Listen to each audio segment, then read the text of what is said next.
တော့လူတော့ရင်နေဗျာဒီအရင်မကြောက်ဘူးကြောင်းနေခွေးတွေကြောင်နေမွေးဖို့အဆင်ပြေဆိုဒါလေးမွေးတင်တယ်ဗောနော်တချို့ငါးဝါဒနာပါလို့ဆိုရင်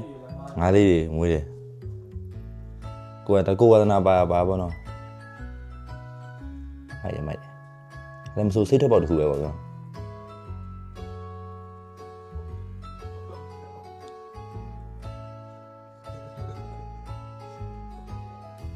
တော့ဒီကောင်စားခြင်းနေဒီကောင်ပြင်ဒီကောင်အောက်ဆင်းနေခြင်းနေတော့သူ့ပါဇက်ထဲမှာပြည့်နေအဲကြောင့်တွန်းရှာနေတယ်ခုံဆင်းရင်တော့ဆင်းနေတယောက်ထဲနေလူတွေအတွက်တော့ဒါဒီကောင်လေးရှိနေအဆင်ပြေပေါ့နော်အပြင်းပြေပေါ့နော်လှုပ်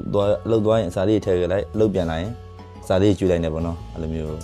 အဖော်ပေါ့ဗျာ